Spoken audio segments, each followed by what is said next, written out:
Hello guys, nandito ako sa kwarto.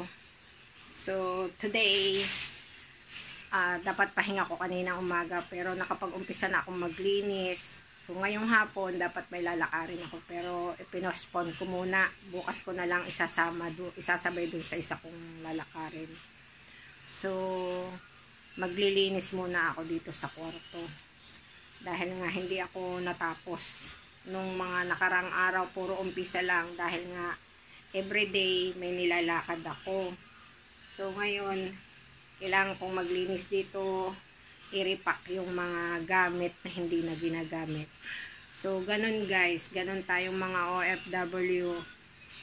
Kapag uuwi tayo, iniisip natin tutulog tayo, kakain tayo, pero actually hindi naman talaga natin nagagawa dahil yung mga gawaing bahay ay itinutuloy natin. So, instead na pahinga, ang nangyayari, more on trabaho. So, yun na yung life natin as OFW.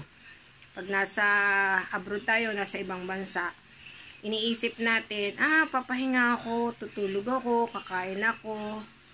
Hanggang ganun lang yun. Dun lang yun guys, stuck sa isip natin. Pero ang totoo, pagdating natin, ang dami pala nating dapat asikasuhin, ang daming dapat gawin sa bahay. So, lalo na yung mga ganito, may mga anak mga busy sila, nag-aaral, nagtatrabaho, wala silang nanay na kasama sa bahay. Mostly mga lalaki pa yung nandito sa bahay namin. So, mas mahirap talaga. So, bilang nanay, kapag umuwi ka galing ibang bansa, yun, gagawin mo talaga yung mga obligasyon na hindi mo nagawa. Although, hindi mo naman magagawa lahat, pero at least mapupunan mo ng konti, makakagawa ka ng konti. Katulad nga nito, yung maglinis ng bahay, mag-ayos ng mga gamit nila. Ang halos hindi ko nga lang magawa guys ay yung paglalaba dahil talagang napakarami, napakahirap. Pero gusto ko rin gawin, gusto ko ako sana maglalaba pero hindi ko na kaya. Konti lang yung nalaban ko kahapon dun sa isa kong anak dahil kailangan hand wash talaga.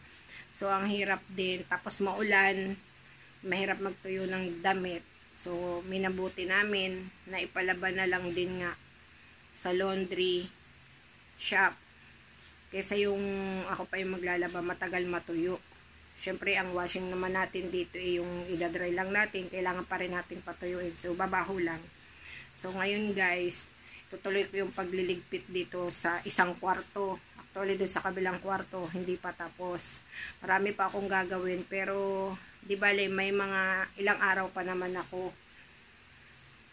Sa ngayon, dapat ako ilalabas. Tulad nga ng sinabi ko, may gagawin ako sa labas. May pupuntahan ako, pero medyo naambon. At saka pwede namang ipagpabukas.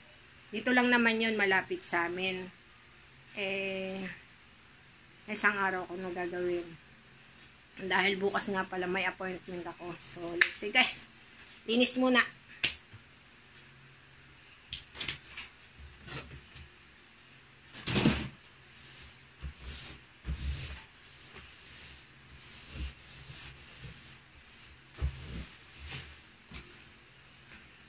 So, yun guys. Kailangan ituloy talagang paglilinis. Yun lang muna guys. Maglilinis muna ako. Maraming salamat sa suporta ninyo, sa mga subscriber ko, sa bago at luma.